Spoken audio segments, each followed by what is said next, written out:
বাংলাদেশ এবং বাংলাদেশের বাইরে পৃথিবীর বিভিন্ন প্রান্তে যে যেখান থেকে চ্যানেলে দেখছেন আপনাদের সকলকে সাদর আমন্ত্রণ তৃতীয় মাত্রা দেখবার জন্য। এক নতুন বাংলাদেশ, আর এই নতুন বাংলাদেশের সূচনা হয়েছে বাংলাদেশের তরুণ সমাজ দ্বারা। অনেক রকমের স্বপ্ন এবং প্রত্যাশা, এবং সেই প্রত্যাশা কতটা পূরিত হবে, স্বপ্নটা দুঃস্বপ্নে পরিণত হবে কিনা, সেটা নিয়ে নানা রকমের সংশয় এখনও মানুষের মধ্যে আছে। 15 বছর ধরে যারা অত্যাচার করেছেন, অনাচার করেছেন, অবিচার করেছেন, অন্যায় করেছেন, তাদের প্রধান পালিয়ে গেছেন বটে, কিন্তু তার সঙ্গী সাথীরা এখনও নানা জায়গায় আছেন। তাদের বিচার হবে কিনা, এবং এই প্রধান সহ অর্থাৎ সাবেক সরকার প্রধান সহ সকলের বিচার হবে কিনা, কোন প্রক্রিয়ায় হবে, সেগুলো এখন আলোচনার মধ্যে আছে। যারা নিপীড়িত হয়েছেন, নিগৃহীত হয়েছেন, তাদেরকে বাংলাদেশ বা নতুন সরকার কিভাবে দেখবে, সেটাও আলোচনার মধ্যে আছে। অনেক রকমের সম্ভাবনা যেমন আছে, অনেক রকমের সংশয় আছে, এবং বিপ্লবের পরে যে প্রতি বিপ্লব, সেই প্রতি বিপ্লবেরও আশঙ্কাও কারো কারোর মধ্যে আছে, যদি না আমরা ভুল করে ফেলি, বা সরকার প্রধান প্রফেসর মোহাম্মদ ইউনূসের ভাষায় বিজয় যেন হাতছাড়া না হয়ে যায়। মূলত এইসব বিষয় নিয়ে আমরা আজকে কথা বলবো। কথা বলবার জন্যে আমার সঙ্গে স্টুডিওতে রয়েছেন সাংবাদিক এবং চিন্তক রেজাউল করিম রনি। লিখেছেন, কথাবার্তা বলেছেন বিগত শাসনামলে যথেষ্ট সাহসের সঙ্গে। আমাদের সঙ্গে লন্ডন থেকে যুক্ত হচ্ছেন জুলকারনাইন সায়ের খান, আল জাজিরার অনুসন্ধানী ইউনিটের অনুসন্ধানী সাংবাদিক। এবং আমি বলবো, বাংলাদেশের এই অভ্যুত্থান বা বিপ্লবের পেছনে সাহস, শক্তি, তথ্য, উপাত্ত দিয়ে যারা সবচাইতে বেশি অগ্রণী ভূমিকা পালন করেছেন, তিনি তাদের একজন। যে কজন সাংবাদিককে বাংলাদেশে এই মুহূর্তে অন্তত আমি ব্যক্তিগতভাবে শ্রদ্ধা করতে পারি, তার ভূমিকার জন্যে, সাহসের জন্যে, তার তথ্যোপাত্তের যে অথেন্টিসিটি, তার জন্যে তিনি তাদের একজন। জুলকারনাইন সায়ের স্বামী আমাদের সঙ্গে লন্ডন থেকে যুক্ত হচ্ছেন, এবং সামাজিক যোগাযোগ মাধ্যমে তাকে যারা ফলো করেন, প্রতিটা ঘটনা প্রবাহের জন্যে আমার মনে হয় নির্ভরযোগ্য সূত্র হিসেবে তাকে অত্যন্ত আমি রিসোর্সফুল সাংবাদিক হিসেবে এবং আমার বিবেচনায় বাংলাদেশ ইস্যুতে তার চাইতে রিসোর্সফুল সাংবাদিক আমি অন্তত সাম্প্রতিক ইতিহাসে বাংলাদেশে দেখি না। সো রেজাউল করিম রনি এবং জুলকারনাইন সায়ের খান, আপনাদের দুজনকেই স্বাগত এই অনুষ্ঠানে। এবং স্বামীকে আমি স্বামী বলছি কারণ তার নিক নেম স্বামী, এবং সবাই তাকে স্বামী হিসেবে চেনেন, but official name of course Zulkarnain Sayer Khan. এবং all the prime ministers men, Al জাজিরার যে ডকুমেন্টারি আপনারা দেখেছেন প্রাক্তন প্রধানমন্ত্রীকে কেন্দ্র করে এবং তার শীর্ষ সামন্তকে কেন্দ্র করে, সেখানেও স্বামীর অত্যন্ত গুরুত্বপূর্ণ ভূমিকা ছিল সেই প্রতিবেদন বা ডকুফিল্ম তৈরিতে। আমি একটু রনি আপনাকে দিয়ে শুরু করতে চাই, এবং আপনার কাছ থেকে শুনতে চাই যে পরিবর্তন, অনেকের কাছে এই পরিবর্তন একটা অবিশ্বাস্য, অসম্ভব মনে হচ্ছে বিগত 15 বছরে। হঠাৎ করে 36 দিনের একটা আন্দোলনে, এবং সেটা তরুণদের নেতৃত্বে ঘটল। সো আমি একটু আপনি এই বিপ্লব, অভ্যুত্থান, রেড মনসুন রেভলিউশন, বাংলা বসন্ত, বর্ষার বিপ্লব, লাল বর্ষা যেভাবেই বলি না কেন, আপনি কিভাবে এটা এক্সপ্লেইন করবেন? ধন্যবাদ। নতুন পরিস্থিতিতে, নতুন স্বাধীন বাংলাদেশে আমাকে আবারও দ্বিতীয় মাত্রা ডাকার জন্য প্রথমে আমি গভীর শ্রদ্ধার সাথে এই আন্দোলনের সবচেয়ে এই আন্দোলনের ক্রেডিট এখন অনেকে দাবি করতেছে, এই আন্দোলনের গুরুত্বপূর্ণ বৈশিষ্ট্য হলো এই আন্দোলনের ক্রেডিট কারো না এবং সবার। এইটার কোনো সিঙ্গেল সাবজেক্টিভিটি নাই, এটা সাবজেক্টিভিটি হলো প্লুরাল। এটা হলো একটা কমন বৈশিষ্ট্য এই আন্দোলনের, এই কারণেই এটা সফল হয়েছে। এবং আমি প্রথমেই এই আন্দোলনের শহীদদেরকে গভীর শ্রদ্ধার সাথে স্মরণ করছি, এবং তাদের প্রতি আমি আমার শ্রদ্ধা নিবেদন করছি। এবং সেই সাথে আমি বলতে চাই, এই পুরা হাসিনা রিজিমের মধ্যে বাংলাদেশের সাংবাদিকতা যে অবস্থায় পৌঁছাইছিল, তার মধ্যে বিরল ব্যতিক্রম হিসাবে তৃতীয় মাত্রা যে ভূমিকা রাখছে, বিশেষ করে আপনার যে ভূমিকা, এটা নতুন করে এভাবে সামনাসামনি বলাটা আপনার জন্য বিব্রতকর আমি জানি, কিন্তু বলতে তো হবেই, বলা উচিত।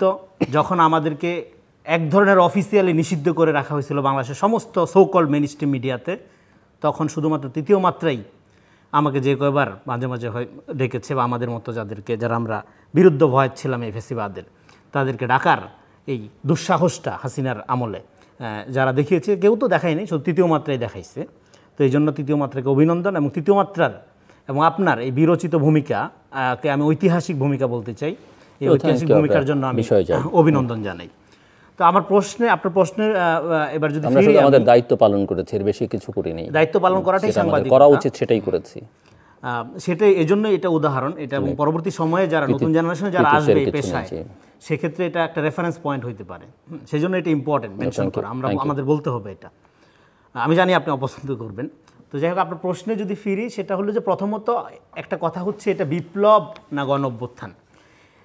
আমাদের এগুলো নিয়ে আমাদের তো ফ্যাসিনেশনের কোনো কিছুর অভাব থাকে না। জাতি হিসেবে আমরা খুবই হুজুগে, সেটার যেরকম সুবিধাও আছে, বিপদও আছে। এটা অ্যাবসোলিউটলি একটা গণ অভ্যুত্থান, এই বিষয়ে কারো কোনো কনফিউশন থাকার দরকার নেই। এটা কোনোভাবেই বিপ্লব না, এবং গণ অভ্যুত্থানটা কোনো 36 দিনের আন্দোলনের ফসল না। এইটা আমি 17 তারিখে, আপনারা অনেকে দেখেছেন, আল জাজিরাতে আমি একটা কমেন্টারি করেছি 17 তারিখে। It was very early to comment যে 15 বছরের তখনও পর্যন্ত সরকার মনে করতেছিল যে এটা একটা কোটার আন্দোলন, দাবি দেওয়ার আন্দোলন, সো আমরা এটা ট্যাকটিক্যালি ম্যানেজ করে ফেলবো। তখন আমি যে কথাটা বলছিলাম যে এটা 15 বছরের যে বিক্ষোভ, ভোটাধিকার বঞ্চনা এবং আওয়ামী রেজিমের বিরুদ্ধে জনগণের আউটবাস্ট করার একটা সুযোগ, একটা উইন্ডো। সো এটা আর কোটা আন্দোলনের মধ্যে নেই, 17 তারিখে আমি বলেছিলাম। তো ফলে এইটা ঠিক 36 দিনের মুভমেন্টের মধ্য দিয়ে এই জায়গায় গেছে তা না, এটা বেসিক্যালি পুরা রিজিমেরই আপনার ধরেন যে মধ্য দিয়ে এটা তৈরি হইতেছিল। এবং হাসিনার পতন আসলে 5 তারিখে হয় নাই। হাসিনার পতন হয়েছে, আমি এটা লিখেছি বারবার, বলেছি বারবার, কলামও লিখেছি। এই যে জোর করে সে আমি তুমি ডামি একটা ইলেকশন করলো এবং সমস্ত স্টেক হোল্ডারদের সাথে বেয়াদবি করে, এবং আওয়ামী এই চাটুকার বুদ্ধিজীবীরা যখন বলল যে হেরে গেল বাইডেন, জিতে গেল শেখ হাসিনা, এরকম কলামও কেউ কেউ ছাপছে, এবং সকল মেনস্ট্রিম পত্রিকাগুলোতে এই কলামগুলো তারা ছাপছে, হয়তো তারা প্রেশারে ছাপতে বাধ্য হয়েছে। তো ফলে 7 তারিখের ইলেকশনটা সে যখন করলো, তখনই সে আসলে হেরে গেছে, তখনই সে ক্ষমতার দৌড় থেকে ছিটকে গেছে। এটার কনসিকুয়েন্সটা হয়তো কিভাবে হবে সেটা হয়তো বুঝতে সময় লাগছে আমাদের, বা হয়েছে, কিন্তু ওইটা ছিল তার জন্য আসলে রেড লাইন ক্রস করা, ফার্স্ট রেড লাইন ক্রস করা। তো ফলে এইটা একটা অভ্যুত্থানের মধ্য দিয়ে, অভ্যুত্থানে ডেফিনেটলি এটার আমি আগেই বলছি, হাসিনার আমলে অনেক ধরনের আন্দোলনের প্রচেষ্টা নেওয়া হয়েছে, সবগুলো আন্দোলন সে দমন করতে সক্ষম হয়েছে। কেন?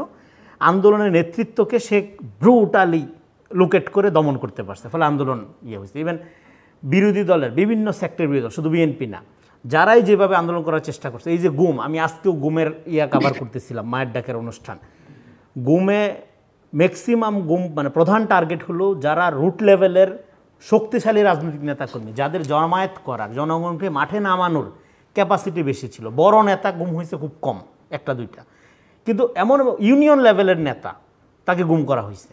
অ্যান্ড ইউনিয়নের লেভেলের নেতাকে গুম করে কী ফায়দা হাসিল হবে এটা হয়তো আমাদের বুঝতে একটু সময় লাগবে, কিন্তু দেখা যাচ্ছে যখন আমরা স্টাডি করলাম তার প্রোফাইল, যারা গুমের শিকার হয়েছেন, দেখা গেলো যার মাঠে মোবিলাইজ করার ক্যাপাসিটি বেশি ছিল তাকে ইমিডিয়েট গুম করা হয়েছে, তাকে আগে গুম করা হয়েছে। ফলে এই রেজিমের বিরুদ্ধে কোনো কিছুকেই, যা কিছুকে তারা থ্রেট মনে করতো, সেটা ইমিডিয়েট রিমুভ করা ছিল তাদের একটা প্রধান কনসার্ন।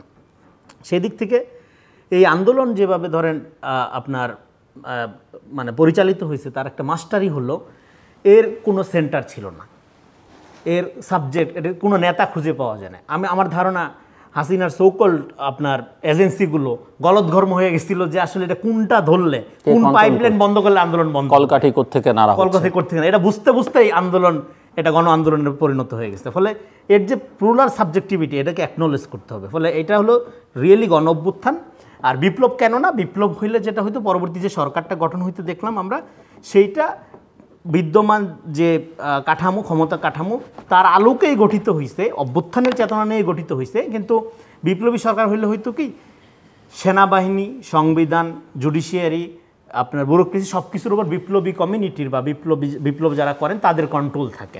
আমরা এই গুরুত্বপূর্ণ পাওয়ারফুল ইনস্টিটিউটগুলোর উপর তাদের কন্ট্রোলটা দেখে নেই, বা এখনও দেখা যাচ্ছে না। ফলে ক্ষমতার পর এক ধরনের টেনশনও, হয়তো স্বামী ভাই এটা আরও ভালো বলবেন, হ্যাঁ, এক ধরনের টেনশন, টানাপোড়েন কিন্তু অলরেডি দেখা যাচ্ছে নানা আপনার ধরেন যে ব্যক্তিদের মধ্যে বা নানা গ্রুপের মধ্যে, সেই কারণে ছাত্ররা মাঠেও আছে। তো ফলে এটা একটা অভ্যুত্থান। এবং অভ্যুত্থানের ক্ষেত্রে আরেকটা কথা যেটা বারবার বলা হচ্ছে, প্রতি বিপ্লব।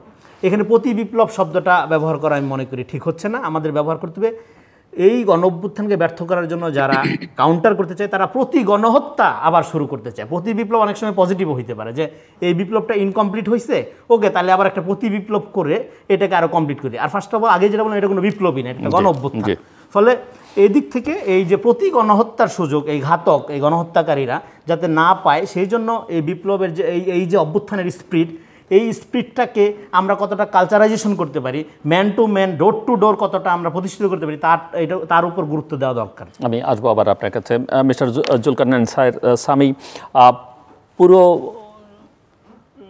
শেখ হাসিনা শাসন আমলে আমি বলবো প্রতি দিনও নয়, প্রতি মুহূর্তেই আপনি অত্যন্ত সজাগ ছিলেন, সরব ছিলেন, সতর্ক ছিলেন। সতর্ক এই অর্থে বলছি যে আপনার কোনো ইনফরমেশন আমি দেখিনি যে এটা ভুল প্রমাণিত হয়েছে। সব মিলিয়ে এই যে তার এই পুরো এত বছরে তাকে নড়ানো গেল না এবং শেষ মুহূর্তে বোঝাই যায়নি যে এই আন্দোলনের মধ্যে দিয়ে তিনি সরে যাবেন। কেউ কেউ হয়তো বলেছেন যে তিনি তার সময় শেষ এবং যে কোনো সময় তিনি পড়ে যাবেন, কিন্তু এই আন্দোলন শুরু থেকে একদম বোঝা যায়নি। এবং আন্দোলনটা আসলে কে শুরু করলো, কিভাবে শুরু হলো, কেন শুরু হলো, সেটা নিয়েও নানা রকমের কনফিউশন ছিল। এটা কি ওই সময় যেহেতু করাপশনের অনেক ইস্যু ছিল, সেটাকে ডাইভার্ট করার জন্য এটা শুরু হলো কি না, এবং যেটা মিস্টার রনি বলছিলেন যে এর মধ্যে অনেক নেতা, কে নেতা বোঝাই যায়নি, সেটা এটা সাফল্যের একটা দিক। সো আপনার অ্যানালাইসিসটা আমি একটু শুনতে চাই যে এই 36 দিন এবং তার পেছনে যদি আপনি কিছু আলোচনায় আনতে চান, কারণ হঠাৎ করে 36 দিনই তার সব কিছু হয়নি, ইতিহাসটা পেছনও আছে, সেটা আমরা অনেক সময় হয়তো আলোচনায় আনতে চাই না। আমি তো আপনার কাছ থেকে শুনতে চাই। জি, সালাম জিলুর ভাই, সালাম রনি ভাই। আমাকে এখানে ইনভাইট করার জন্য আপনাদেরকে অনেক ধন্যবাদ। আমরা বুঝতে পারতেছি যে এটা একটা নতুন বাংলাদেশ, কারণ এতদিন আমার তৃতীয় মাত্রায় পার্টিসিপেট করার সুযোগ হয় নাই। আমি জানি জিলুর ভাই অনেক লিমিটেশনের মধ্যেও প্রোগ্রাম কন্টিনিউ করে গেছেন, এবং আমার মতো অনেকেই যারা সাংবাদিকতা যুক্ত হয়েছেন আমাদের অনেকেই ওনাকে ফ্রন্ট রানার হিসেবে কনসিডার করেন। সো আমি জিলুর ভাইয়ের সাথে যখনই কথা হয়েছে আমি ওনাকে সবসময় বলেছি that we do look up to him, and thank you for continuing. Thank you. But আমি শুরুতেই বলেছি যেমনটা, আমি আপনার দ্বারা যথেষ্ট পরিমাণে ইন্সপায়ার্ড, যদি আপনি আমার অনেক ছোট, বাট আই এম ইন্সপায়ার্ড। না না, যেটা এখন ভাই আসলে যেটা হয়েছে দর্শকদের বলছি এবং সবাইকে, আমার মনে হয় কিছু বিষয় আসলে একটু পরিষ্কার করে যদি তুলে ধরা যায়। এই 36 দিন আসলে এই আন্দোলনটা বয়েল হয়েছে, আমার মনে হয় এটা একটা বয়েলিং পয়েন্টে চলে এসেছিল। কারণ আপনি যদি দেখেন, আমরা যদি পেছন দিকে ফিরে তাকাই, বাংলাদেশে এমন এমন সব ঘটনা ঘটেছে যে সমস্ত ঘটনায় আমরা কখনো দেখিনি যে কোনো ব্যক্তিকে বিচারের মুখোমুখি করে তাকে দৃষ্টান্তমূলক শাস্তি দেওয়া হয়েছে। আপনি যদি 2009 সালের বিডিআর বিদ্রোহ বলেন, আপনি যদি এরপরে তাজরিন গার্মেন্টসে আগুনে পড়ে যাওয়া 150 থেকে 200 গার্মেন্টস শ্রমিক বলেন, আপনি যদি রানা প্লাজার বিধ্বস্ত হয়ে পড়ে যাওয়ার পরে প্রায় 2000 গার্মেন্টস কর্মী যারা মারা গিয়েছেন তাদের কথা বলেন, অসংখ্য স্টিমার দুর্ঘটনা হয়েছে, লঞ্চ ডুবি হয়েছে, অসংখ্য এরকম অনেক ঘটনা ঘটেছে, সড়ক দুর্ঘটনা হয়েছে, আগুনে মানুষজন পুরো কয়লা হয়ে গেছে, বারবার হয়েছে। কোথাও কখনো কোনো অ্যাকাউন্টেবিলিটি হয় নাই, কোথাও আপনি দেখেন নাই যে কাউকে গ্রেফতার করা হয়েছে। হ্যাঁ, গ্রেফতার হয়তো করা হয়েছে, দেখা গেছে যে ওই লোক সরকার দলীয় লোক এবং একটা সুন্দর দিন বুঝে তাকে ছেড়ে দেওয়া হয়েছে। পরবর্তীতে দেখা গেছে যে ওই লোক আবার এলাকা থেকে পলিটিক্স করতেছে। আমাদের ইলেকশন গুলোর দিকে যদি আপনি তাকান, 3টে ইলেকশন হয়েছে, 2014, 2018, 2023, এবং কোনো ইলেকশনে কোনো প্রধান রাজনৈতিক দল অংশগ্রহণ করে নাই। সাধারণ জনগণ তাদের ভোট দিতে পারে নাই। সাধারণ লোকজন ভয় ভীত সন্ত্রস্তের মাধ্যমে দিন পার করেছে। প্রত্যেকটা ইনস্টিটিউশন, আপনি সামরিক বাহিনী বলেন, পুলিশ বলেন, অন্যান্য যে নিরাপত্তা এজেন্সিগুলো আছে, সরকারের যে প্রতিষ্ঠানগুলো আছে, সেখানে অযোগ্য ব্যক্তিদেরকে তুলে তুলে এনে প্রমোট করা হয়েছে। তাদেরকে এমন সব জায়গাতে বসানো হয়েছে যেখানে বসার যোগ্যতাই তাদের নাই। এটা তো লাইক জেরেন আজিজ তো জাস্ট মাত্র একটা উদাহরণ, এরকম আরো বহু জায়গা আছে যেখানে অযোগ্য ব্যক্তিতে পূর্ণ করা হয়েছে, যোগ্য ব্যক্তিরা পেছনের দিকে পড়েছিলেন। আর যে সাফোকেশন হয়েছে, মানুষের রাইট সাফোকেশন, আমরা যারা জার্নালিস্ট, আমার যারা জার্নালিস্ট কলিগ আছেন বাংলাদেশে, তারা লিখতে পারতেন না মুক্ত হবে, একটা টেলিভিশন চ্যানেল প্রপারলি একটা নিউজ করতে পারতো না, সরকার থেকে যা বলা হতো সেই নিউজই তাদেরকে করতে হতো। এবং তাদেরকে দমানোর জন্য বাংলাদেশের সামরিক গোয়েন্দা মহাপরিদপ্তরের একটা উইং আছে, পিআরএমসি থেকে তাদেরকে কন্টিনিউয়াসলি মনিটরিং মাঝখানে রাখা হতো যে কে কখন সরকারের বিরুদ্ধে যে এরকম কোন রকম নিউজ করেছে। তো আপনি আবার এছাড়া তো মানুষের ভয়েস সাপ্রেস করার জন্য ড্রাকোনিয়ান সিকিউরিটি ল ছিল, ডিজিটাল সিকিউরিটি ল ছিল, যে লতে আমার বিরুদ্ধে মামলা হয়েছে। আমার বন্ধু মোশতাক ভাইকে জেলখানায় রাখা হয়েছিল, উনি মারা গেছেন জেলখানায় দুঃখজনক ভাবে। আমার আরেক কলিগ কিশোর ভাই, উনি তো ওনাকে দেশ ছাড়তে হয়েছে, উনি প্রচন্ড অসুস্থ হয়ে গিয়েছিলেন নির্যাতন ফেস করতে করতে। তো এটা এত কিছু বলছি কারণ এই সব কিছুই কিন্তু ইনগ্রেডিয়েন্ট, এই সবকিছুই কিন্তু আপনার বারুদ হিসেবে জমা হয়েছে। আপনারা যা দেখেছেন 36 দিনে, এগুলো আস্তে আস্তে আস্তে আস্তে করে এগুলো সব বয়েল করেছে। তো আপনি যদি মনে করে থাকেন যে আপনি একটা দেশের এতগুলো জনগোষ্ঠী, এত বৃহৎ একটা জনগোষ্ঠীকে এভাবে দমন পীড়ন করতে করতে করতে করতে একেবারে তাদের পিঠ যখন দেয়ালে ঠেকে যাবে, তখন কি তারা একটু চেষ্টা করবে না নিজেকে রক্ষা করার জন্য? চেষ্টা তো অবশ্যই করবে। এবং তখন আপনি তো দমন পীড়ন করেছেন, তার উপর তখন আপনি ব্রুটাল ফোর্স অ্যাপ্লাই করলেন, মানুষকে হত্যা করলেন পাখির মতো করে, টার্গেট করে করে স্নাইপার গান দিয়ে। আপনি এরপরে আর কি আশা করা যেতে পারে? একটা অনির্বাচিত অনির্বাচিত এখন আমাকে সাংবাদিক হয়ে আমি এটা বলতে পারি না, বাট তারপরে এটা বলতে হবে, সেটা একরকম অনির্বাচিত সরকারই ছিল। কারণ সাধারণ লোকজনের কোনো ম্যান্ডেট তো আসলে তাদের ছিল না, কোনো সাধারণ লোকজন তো তাদেরকে ভোট দেয়নি, এটাও তারা হয়তো বোঝার চেষ্টা করেনি। আর দুর্নীতির কথা আর কি বলবো, দুর্নীতি তো এমন দুর্নীতি হয়েছে যে দেশের ব্যাংকগুলো সব ফুটো হয়ে গেছে। তো এত কিছুর পরেও যে আহ, এরা এতদিন পর্যন্ত টিকে ছিল, আমার মনে হয় তার অন্যতম কারণ ছিল আমাদের দেশের মানুষের সরলতা এবং আইন প্রয়োগকারী সংস্থার যে ভয়াবহ রকমের টর্চার, এর এর কাছে একটা ভয়ের বৃত্তে আবদ্ধ হয়ে থাকা। কারণ আমার মনে হয় এই ভয়ের বৃত্তে থেকে যদি তারা বের হয়ে আসতে না পারতেন, তাহলে তারা এখনো বোধহয় ওই ওই বৃত্তের মধ্যেই থাকতে হতো আর কি আমাদের সবাইকে। কিন্তু 16 তারিখে যখন ঘটনাগুলো ঘটলো, এটা যখন আরেকটু এসকালেট করে গেল, তারপরে যখন এতগুলো মানুষ মারা গেল, আমার মনে হয় সেটাই এটা ট্রিগার পয়েন্ট হিসেবে কাজ করেছে। আপনি এতগুলো মানুষ মারা যাওয়ার পরেও আমি শেখ হাসিনার মধ্যে কিন্তু আপনি কোনো রকমের ভ্রুক্ষেপ অথবা কোনো রকমের রিয়াকশন আমরা কেউই লক্ষ্য করতে পারিনি। বরঞ্চ ওইখানে একটা সভা আয়োজন করে বলা হলো যে ওই আরাফাত এসে বললেন যে এদের মধ্যে কেউ কেউ নাকি ড্রাগ নিয়ে এসেছিলেন। আপনি একটু চিন্তা করেন তো, এটা কতটা অমানবিক একটা কথা। আপনি দেশের শীর্ষ সব ব্যবসায়ীদেরকে, যারা ওই ফ্যাসিস্ট সরকারকে ক্ষমতা থাকতে মারাত্মকভাবে সহায়তা করেছে, আপনাদের সবাইকে ডেকে নিয়ে আসছেন এবং ডেকে নিয়ে এসে ওদেরকে সামনে বলতেছেন, পাবলিকলি বলতেছেন এতগুলো টেলিভিশন ক্যামেরার সামনে, যে যে ছেলেগুলো সাহসিকভাবে নিজের জীবনে পরোয়া না করে নিজের অধিকার স্থাপনের জন্য বন্দুকে নলের সামনে দাঁড়িয়ে গেল, আপনি তাকে বলতেছেন যে সে নাকি ড্রাগ খেয়ে আসছে, এদের শরীরে নাকি মাদকের ইয়ে পাওয়া গেছে। How dare you! সে এই কাজটা করলো কিভাবে? এবং প্রধানমন্ত্রী ওইখানে বসেছিলেন। পরবর্তীতে তারা সবাই একই বললেন, এখানে জামাত শিবির ঢুকেছে, তৃতীয় পক্ষ ঢুকেছে। তৃতীয় পক্ষ কোথায় ছিল বাংলাদেশে? তৃতীয় পক্ষ কোথায়? বাংলাদেশে যে লক্ষ লক্ষ বিরোধী দলীয় কর্মীদেরকে আপনার জেলখানায় ঢোকানো হয়েছে, নেতা কর্মীদেরকে জেলখানায় ঢোকানো হয়েছে, বছরের পর বছর টর্চার করা হয়েছে, বাংলাদেশে তো কোনো তৃতীয় পক্ষ এক্সিস্টই করার কথা না। যারা এসেছে সাধারণ লোকজন এসেছে, সাধারণ ছাত্ররা এসেছে, ওদের ছাত্রদেরকে যখন হত্যা করা হয়েছে ওদের অভিভাবকরা আসছে। আর আমাদের দেশের মিডল ক্লাস সোসাইটি যখন ইম্প্যাক্টেড হয়েছে, মিডল ক্লাস সোসাইটি কিন্তু আপনি কোথাও পার্টিসিপেশন করতে দেখবেন না বাংলাদেশে। নর্মালি তারা সবকিছু থেকে নিজেদের গা বাঁচিয়ে রাখে। যে বাচ্চাগুলো মারা গেছে এদের অধিকাংশই মিডল ক্লাস ফ্যামিলির সন্তান। এবং তারপরে যখন পাবলিক পার্টিসিপেশন হয়েছে, সেটাই হয়েছে যেটা হওয়ার ছিল। Of course she had to collapse and her government collapsed. And আরো লজ্জাস্কর ভাবে she has to, like এমনই লজ্জাস্কর ভাবে that she had to escape the country. So এখন আমি মিস্টার রনি আপনাকে দিয়ে আবার আলোচনাটা শুরু করতে চাই যে এটা একটা চ্যাপ্টার গেল এবং এখন তাদের পরিণতি আসলে কি আশা করেন আপনি? শেখ হাসিনা এবং তার সহযোগী বা কোলাবোরেটর যেভাবেই বলি না কেন, নানান মাত্রার নানান গোত্রের আছে, কি শেখ হাসিনার বিচার হবে সেটা বলা হচ্ছে। এই বিচার কোথায় হওয়া উচিত, কিভাবে হওয়া উচিত সেটা নিয়ে প্রশ্ন আছে। এখন দেখলাম কেউ কেউ গ্রেফতার হচ্ছেন, তাদের বিরুদ্ধে মামলাও হচ্ছে। এখন আমার এটাও একটা প্রশ্ন যে মামলাগুলো যদি একেবারে যথেষ্ট তথ্য প্রমাণাদির কোনো অভাব নেই। আই উড সে যে এক জুলকারনাইন সামি অনেক তথ্য প্রমাণ দিতে পারবে এদেরকে ট্রায়ালের মুখোমুখি করবার জন্য এবং চূড়ান্ত শাস্তি নিশ্চিত করবার জন্য। কিন্তু যেন কোনো প্রকারে মামলা টামলা দিয়ে তাদের আবার ভবিষ্যতে পুনর্বাসনের একটা প্রক্রিয়া হয় কিনা সেটা নিয়ে, কারণ অতীতে আমরা অনেক মামলা দেখেছি এবং শেষ পর্যন্ত দেখা যায় সেসব মামলা কিছু হয় না। সো আপনার পরামর্শ কী, এবং আপনি তাদের আসলে ভবিষ্যৎ কি দেখেন? সবাই বেঁচে আছেন, কেউ দেশে আছেন, শেখ হাসিনা তো দিল্লিতে আছেন। আচ্ছা, আমি লাস্ট যখন আমি তৃতীয় মাত্রায় শো, এবং আমি সামি আপনার কাছেও শুনতে চাইবো যে এই ট্রায়ালটা আসলে বাংলাদেশের ভেতরে হওয়া উচিত কিনা, তাকে আনা যাবে কিনা, বা অন্যদের ট্রায়াল বা ইন্টারন্যাশনাল ক্রিমিনাল কোর্টে যাওয়া নিয়ে কিছু কিছু উদ্যোগের কথা আমরা শুনি। আপনার কাছে শুনবো মিস্টার রনি আগে।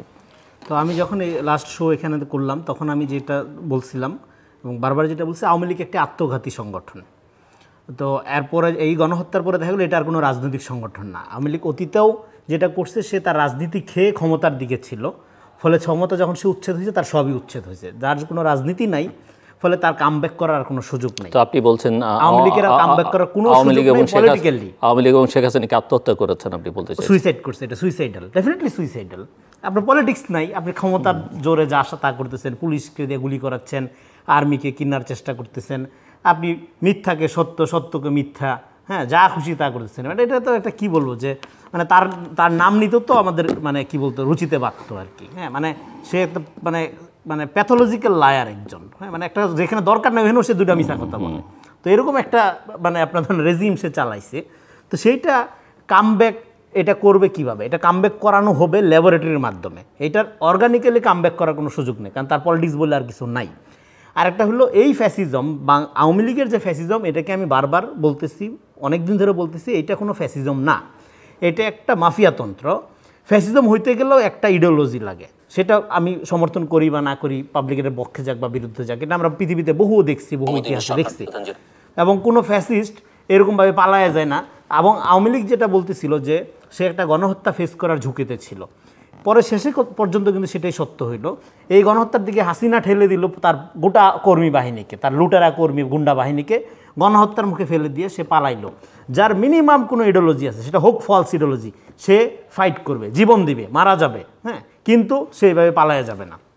ফলে পালায় যাওয়ার মধ্য দিয়ে যেটা হয়েছে, এটা যে কোনো পলিটিক্স ছিল না, কোনো ইডিওলজি ছিল না, মিথ্যা অর্থেও ছিল না, এটা কেবলই মাত্র একটা লুটপাটতন্ত্র ছিল, লুটপাটের একটা সিন্ডিকেট ছিল। এটা একদম মানে বিনা তথ্যে প্রমাণ করা যায় এখন। হ্যাঁ, এটা এখন একটা মানে সাধারণ মানুষও সহজেই বুঝতে পারবেন। তো এটা গেল একটা দিক। ফলে তারপরেও যদি এটাকে কেউ কামব্যাক করানোর দুঃস্বপ্ন দেখে থাকে, তাহলে সেটা হলে ল্যাবরেটরির মাধ্যমে আপনি করাইতে পারেন। হ্যাঁ, এটা ক্লোনিং করায় করতে পারেন, হ্যাঁ, সেটা রোবোটিক আকারে করতে পারেন, কিন্তু এটা অর্গানিক্যালি আর এটা ব্যাক করবে না। হ্যাঁ, এটা হলো পরিষ্কার। আরেকটা হলো কেন ব্যাক করবে না, এই অভ্যুত্থানটা বুঝতে হবে মুক্তিযুদ্ধের চেতনার বিরুদ্ধে হয়েছে, সো কল্ড আওয়ামী মুক্তিযুদ্ধের চেতনার বিরুদ্ধে হয়েছে। এই শোতে আমি তখন ওই দিনও বলেছিলাম, আওয়ামী লীগ মুক্তিযুদ্ধের চেতনাকে গণহত্যাকারী চেতনায় পরিণত করছে, এবং শাহবাগের কৃত্রিম জনজাগরণের মধ্য দিয়ে মুক্তিযুদ্ধের চেতনার যে ফ্যাসিস্ট আপনার কি বলে যে আপনার এটার যে ফ্যাসিস্ট রূপান্তর সামাজিকভাবে সাংস্কৃতিকভাবে ঘরে ঘরে পৌঁছায় দেওয়া হয়েছে। এবং তার সাথে মুক্তিযুদ্ধের চেতনা তো তাদের মুখের কথা ছিল, কিন্তু চেতনা তো আসলে ধারে কাছেও তারা ছিলেন না। সেটা বৈষম্যহীন সমাজ প্রতিষ্ঠা, ন্যায় বিচার, সামাজিক ন্যায় বিচার, মানবিক মর্যাদা বা গণতন্ত্র, বুদ্ধিজীবিতা, সাংবাদিকতা সবকিছুকে ব্ল্যাকমেইল করেছে, আর তার শিকারে পরিণত হয়েছে এখানকার মেইনস্ট্রিম বুদ্ধিজীবী, সকল বুদ্ধিজীবীরা। ফলে এই যে গণহত্যাকারী মুক্তিযুদ্ধের চেতনা, এবং এই মুক্তিযুদ্ধের চেতনা অনেকগুলো পকেট আছে, এর মধ্যে একটা শক্তিশালী পকেট হলো বঙ্গবন্ধু পকেট। কে বঙ্গবন্ধু না? আমি বঙ্গবন্ধু, আপনি বঙ্গবন্ধু, আবু সাইদ বঙ্গবন্ধু, হ্যাঁ, সামি ভাই বঙ্গবন্ধু। বঙ্গবন্ধু একটা সার্বজনীন টার্ম, যে বাংলার বন্ধু, বাংলাকে ভালোবাসে, যারা বুক চিন্তা আছে তারা প্রত্যেকে একটা বঙ্গবন্ধু। শেখ মুজিব তো বঙ্গবন্ধু না, বরং সে ফ্যাসিবাদের জনক, সে এখানে বাকশালের জনক, হ্যাঁ, এবং সে তো বাই চান্স লিডার। ভাসানী তো মূলত আমাদের মূল নেতা।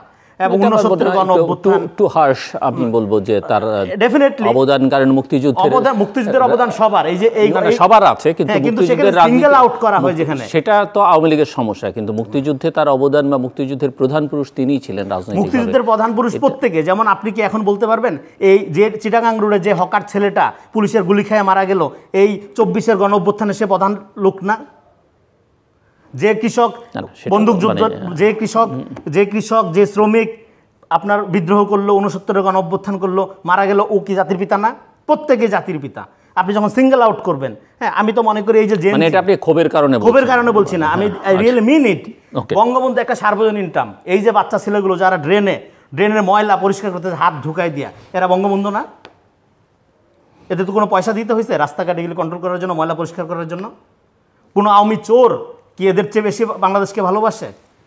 বঙ্গবন্ধু টার্মটাকে এই যে সিঙ্গেল আউট করে এই যে আওয়ামী সম্পত্তি বানানো হয়েছে এবং এই যে নানা রকম জরিপ টরিপ করে হাজার বছরের চেষ্টা বানাগালি এবং বাংলাদেশের ৭১কে আমি বারবার বলছি, ৭১-এর চেতনাকে পরাজিত করতে না পারলে, ৭১-এর আওয়ামী চেতনাকে পরাজিত না করতে পারলে বাংলাদেশের নতুন সূচনা হবে না। এটা 15 বছর আমি স্টিল এটা বলি, এখনও এটা পরাজিত হয় নাই, কারণ এটার কালচারাল এজেন্টগুলো এখনও শক্তিশালী। শেখ মুজিব বা বঙ্গবন্ধু যাই বলেন, এইটা একটা দুর্নীতির রেফারেন্স পয়েন্ট হয়ে গেছে। বঙ্গবন্ধু খাতে কত দুর্নীতি হয়েছে এটা যদি আপনি প্রকাশ করেন, যে কোনো সুস্থ লোক আত্মহত্যা করবে। একটা নাম দিয়ে এত দুর্নীতি হইতে পারে? একটা টয়লেটখানার থেকে শুরু করে অমুক সেতু তমুক সেতু, বঙ্গবন্ধুর নামে একটা কিছু করলেই টাকার পাহাড়। তো ফলে এই যে দুর্নীতির একটা সোনার খনি বঙ্গবন্ধু, তাকে আপনি জাতির পিতা, জাতির মডেল আকারে হাজির করতেছেন। হ্যাঁ, তো আপনার অবদান যদি থাইকাও থাকে শেখ মুজিবের, সেটা আপনি যেভাবে পোর্ট্রেট করলেন, সেটা পোর্ট্রেট করলেন করার মধ্যে যে ডক্টর ইউনূস সাহেব এটা রাইটলি বলেছেন, জাতির পিতা বঙ্গবন্ধু, সেটা ৭১-এর আগেই করা হয়েছে। হ্যাঁ, সেটা এবং আপনি ৭৪ সালে বা ৭১ সালে করা হয়েছে। এবং আপনি দেখেন ৭৫ সালের এই ঘটনার পরে, এরকম ম্যাসিভ কিলিং এর পরে পুরো পরিবার সহ ৭৬ সালের আওয়ামী লীগ এখন যেটা করতেছে, বঙ্গবন্ধু কোটায় ফেরত আসার চেষ্টা করছে। আওয়ামী লীগ যখন পলিটিক্যালি পরাজিত হয়, তখন তারা কতগুলো ভেগ ধরে। ১ নাম্বার ভেগ হলো তারা হিন্দু সাজে, মাইনরিটি কার্ড খেলে। ২ নাম্বার ভেগ হলো কালচারাল কার্ড খেলে, সংস্কৃতি সেবী সাজে। হ্যাঁ, ৩ নাম্বার কার্ড, এরকম অনেকগুলো কার্ড, এর মধ্যে একটা বড় কার্ড হলো বঙ্গবন্ধু কার্ড করে। বঙ্গবন্ধুকে এই যে সার্বজনীন করা, এইটা ফ্যাসিবাদের একটা ওল্ড পুরানা ভার্সন। কারণ আমি এটা বারবার বলছি, ঐতিহ্য পূজা, হ্যাঁ, ফ্যাসিবাদের চেয়ে পুরানা। ফলে আমি একটু শেষ করি, ফলে ঐতিহ্য পূজার এই সংস্কৃতিকে আমাদের বন্ধ করতে হবে। এগুলো বিপ্লবীরা একদম রাইট কাজ করছে, এগুলো মাটির সাথে মিশাই দিছে এবং মাটির সাথে ভায়োলেন্স সমর্থনযোগ্য না, এবং যে ভায়োলেন্স হয়েছে এটাকে ভায়োলেন্স বলা যাবে না। এটাকে একটা সুন্দর ইংরেজি টার্ম আছে, এটাকে বলে ইমানসিপেটরি ভায়োলেন্স। কোনো অবস্থাতেই এক অন্যায়কে আরেক অন্যায় দিয়ে, অন্যায়ের বিরুদ্ধে অন্যায়, অন্যায়ের বিরুদ্ধে অন্যায় হলো ন্যায়যুদ্ধ। এটা ক্লাসিক্যাল, এটা থিওরিটিক্যাল কথা, এগুলো পরিষ্কার। হ্যাঁ, আপনি যখন নিরপরাধ শিশুকে গুলি করে মারবেন, সেই শিশুর বাবা যদি অস্ত্র হাতে তুলে নিয়ে প্রতিরোধ করে, সেটা আপনি কি বলবেন? অন্যায়ের বিরুদ্ধে অন্যায়টা তো ন্যায় যুদ্ধ। এইটাকে ইমানসিপেটরি ভায়োলেন্স বলে। এটাকে বলা হয় এটাকে আপনার ওই মুক্তিকামী সহিংসতা বলে। এখন আপনি সন্ত্রাসের সহিংসতা না মুক্তিকামী সহিংসতা, এটার মধ্য দিয়ে নির্ধারিত হয় আপনার ক্ষমতার মোড, আপনি কোন ধরনের ক্ষমতা আপনি প্রডিউস করছেন। ভায়োলেন্স এক ধরনের ক্ষমতা প্রডিউস করে। একজনের হাতে যদি এখন অস্ত্র থাকে, লোকজন যে তারা ভয় পায়, হ্যাঁ, এটা একটা ক্ষমতা। কিন্তু আবার ধরেন এই অস্ত্র দিয়ে যদি কেউ কাউকে প্রোটেক্ট করে, সন্ত্রাসীরাও ভয় পায়। তো ফলে দুইটা ভায়োলেন্স একই রকম না। ফলে ভায়োলেন্স মানেই খারাপ, হ্যাঁ, এটা যদি আমরা ধরে নিই তাহলে আমরা অভ্যুত্থান বিপ্লব করতে পারবো না। ফলে ভায়োলেন্সকে অ্যাকনোলেজ করতে হবে অ্যাকর্ডিং টু অর্ডার। তো আমি আরেকটা জিনিস যোগ করব, আপনার এই যে জেনজি জেনারেশন যেটার কথা বলতেছেন, আমি এটা পরের টার্মে আরও বিস্তারিত বলবো। এদের ঘাড়ের রক কিন্তু তেরা আছে এবং এদের ভাষা খুব সুন্দর আমার মতো, মানে প্রচুর তারা চবর্গীয় শব্দের মধ্যে ব্যবহার করে। তো ফলে এরা কিন্তু জুলাই মাস তারা কিন্তু শেষ করে নাই, এটা টানতে টানতে ৩৬শে জুলাই পর্যন্ত নিয়ে গেছে। You have to understand. হ্যাঁ, ফলে আপনি এই ধরনের এই পৌত্তলিকতা, হ্যাঁ, এই ধরনের আপনার ধরনের যে ইতিহাস পূজা, সোকল ইতিহাস পূজা মধ্য দিয়ে আপনি একটাতে ফেল হইলে আরেকটা কার্ড খেলে, হ্যাঁ, আপনি লোকজনকে বোকা বানাবেন। তারপরে এই সমস্ত টোকাই, তারপরে হলো আপনার এই যে মাস্তান, ভাড়া করা মাস্তান দিয়ে আপনি শাসন করবেন এই জেনারেশনকে, এই কল্পনাই তো করছিল আওয়ামী লীগ। ফলে আওয়ামী লীগ অর্গানিক্যালি পৃথিবীর যতদিন থাকবে কামব্যাক করতে পারে। তাকে কৃত্রিমভাবে কামব্যাক করানো হইতে পারে কোনো উৎসাহী লোক, এবং অবশ্যই সেক্ষেত্রে পার্শ্ববর্তী দেশের একটা বড় সহযোগিতা নিয়ে, হ্যাঁ, তাকে এই আপনার ধরেন কৃত্রিমভাবে বাঁচাইয়ে রাখার একটা চেষ্টা করা হইতে পারে এবং তার ছায়া আকারে সে ঘোরাঘুরি করবে। এই যে একটা আওয়ামী লীগের একটা ক্লাসিক্যাল পরিণতি আমি বললে যাই অন রেকর্ড, জামাত বিএনপির সাথে গত 15 বছর যা হয়েছে তার 100 গুণ পরিণতি আওয়ামী লীগ আগামী দিনে ফেস করবে। সে মধ্যরাতে ঝটিকা মিছিল করবে, সে গুপ্ত জায়গার থেকে ভিডিও বার্তা নেতাকর্মীদের নামার, এগুলো করে নেই, এগুলো 15 বছরে দেখে নেই বাংলাদেশের মানুষ। সে যা এবং নিষিদ্ধ হওয়ার দাবির মুখে পড়বে। সে ক্ষমতা ছাড়া 3 দিন আগেও একটা পার্টি জামাতকে নিষিদ্ধ করে গেছে। ফলে এটাগুলো আপনার এখন এটাকে বলবেন রিভেঞ্জ না, এটা জাস্টিস, এটা ন্যাচারাল জাস্টিস বলতে পারেন আপনি। ফলে আওয়ামী লীগ গত 15 বছরে যা করছে, যে আমলগুলি করছে, তার প্রত্যেকটা ডবল 3 গুণ 100 গুণ আকারে তার ভাগ্যে ফেরত আসতেছে। এই কাফফারা দিতে দিতে তারপরে সে ক্ষমতায় আসবে কি না আসবে এই প্রশ্ন করাটা মনে হয় যে সেটা আমরা ইতিহাসের উপরে ছেড়ে দিই। মিস্টার জুলকারনাইন। জি, থ্যাংক ইউ। না, আমার আমার আসলে যেটা মনে হয়, আমাদের আমাদের দেশে যেটা হয় সেটা হচ্ছে যে আমরা কোনো পার্সোনালিটিকে, আমরা কাকে পছন্দ করি সেটা দিয়ে আমাদের পলিটিক্যাল এলিয়েনেশনকে আপনার আইডেন্টিফাই করা হয়। আপনি যদি দেখেন যে অন্য কোনো দেশে যদি আপনি দেখেন, ফর এক্সাম্পল আপনি যদি ইন্ডিয়ার দিকে তাকান, ওইখানে অনেকে নেহেরুর ছবি রাখতে পারে, অনেকে গান্ধীর ছবি রাখতে পারে। আমেরিকার দিকে তাকান, ওইখানে মার্টিন লুথার কিং এর ছবি রাখতে পারে, কেউ হয়তো জন এফ কেনেডির ছবি রাখতে পারে, কারণ আপনার ওই পার্সোনালিটিটাকে পছন্দ হয়। এখন শেখ মুজিবুর রহমান একজন পার্সোনালিটি, তাকে হয়তো কেউ পছন্দ করতেই পারে। জিয়াউর রহমান একজন পার্সোনালিটি, তাকেও কেউ পছন্দ করতে পারে। মাওলানা ভাসানী একজন ব্যক্তিত্ব, তাকে পছন্দ করতে পারে। শেরে বাংলা ফজলুল হককে পছন্দ করতে পারে। It is up to an individual.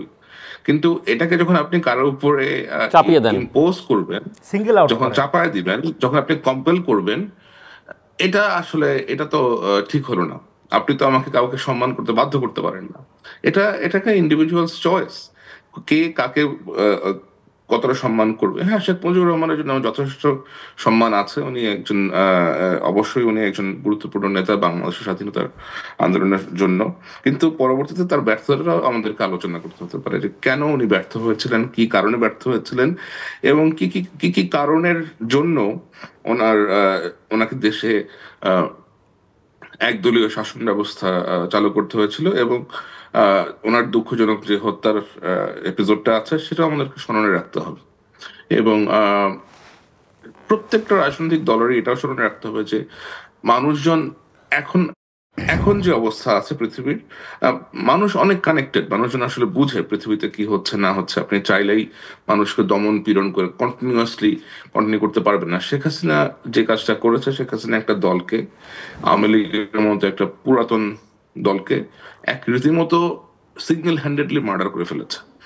এখন যদি এই দলের তো অনেক নেতাকর্মী আছে, হাজার নেতাকর্মী আছে, অনেক অনেক অনুসারী আছে। আমরা তো চাইলেই এটা অস্বীকার করার কোনো উপায় নাই যে আওয়ামী লীগের অনেক এমন নেতাকর্মীরাও আছে যারা এতে দুঃখ বোধ করেন। আমি নিজেও গতকালকে আওয়ামী লীগের এক ভদ্রলোকের সাথে কথা বলেছি। হি ওয়াজ ফিলিং সরি, যেটা তারা তাদের নেত্রীকে নাকি অনেকবার তারা বোঝানোর চেষ্টা করছে যে আপনি এগুলো মানেন, কিন্তু শেখ হাসিনা কোনো কিছুই কখনো মানেন নাই।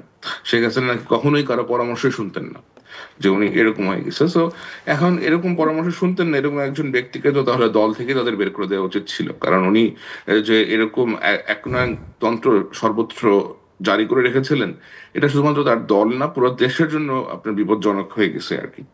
সো শেখ হাসিনা যে আওয়ামী লীগ ব্যাপারটা তা না। আমার মনে হয় তার দলের লোকজনের সিদ্ধান্ত নেওয়া উচিত হবে তারা কি করবে না করবে, এবং এটাকে তাদের রিগ্রুপ করা উচিত। রিগ্রুপ করে অবশ্যই যদি তারা ক্যাপাবল হয় এবং বাংলাদেশের মানুষ চায়, অথবা বাংলাদেশের আইন যদি তাদেরকে পারমিট করে, পলিটিক্সে তারা অবশ্যই পার্টিসিপেট করবে। কারণ আপনি বাংলাদেশের যে রাজনৈতিক ক্ষেত্র, এই রাজনৈতিক ক্ষেত্র তো আসলে খুব বেশি পলিটিক্যাল পার্টি নাই।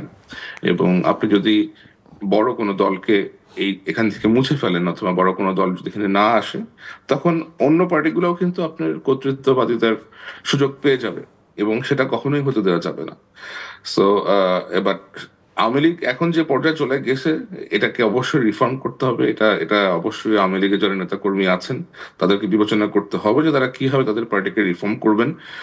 কারণ এটার ব্যাপক রিফর্ম ছাড়া আমার মনে হয় না তাদের সামনে আসা উচিত হবে আর কি। কারণ মানুষের যে গ্রাজ আমি দেখি, মানুষের মধ্যে যে স্পেশালি ইয়াংদের মধ্যে, বাচ্চাদের মধ্যে যে ঘৃণা, যেভাবে তারা আপনার ধরেন, তারা basically they have defrauded the entire nation. আপনি মুক্তিযুদ্ধের চেতনার লাইনিং এর মধ্যে আপনি ঘৃণার বীজ বপন করেছেন। আপনি চারিদিকে ব্যারিয়ার দিয়ে বলেছেন যে এটা মুক্তিযুদ্ধের চেতনা, কিন্তু মাঝখানে আপনি এমন একটা নৃশংস অথবা এমন একটা তৌর্যবৃত্তের সাম্রাজ্য করে তুলেছেন, যেটা আসলে লজ্জাস্কর আর কি।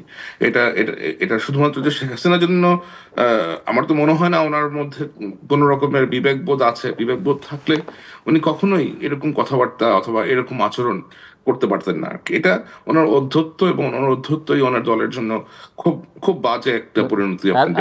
আসলে তার শেষ পরিণতিটা দ্রুত ত্বরান্বিত। সেটাই কারণ কারণ আপনি আপনি দেখেন যে কোনো রাজনৈতিক দলের মধ্যেই আপনার আপনি আপনি যে সবসময় সঠিক হবেন তো ব্যাপারটা তো তা না।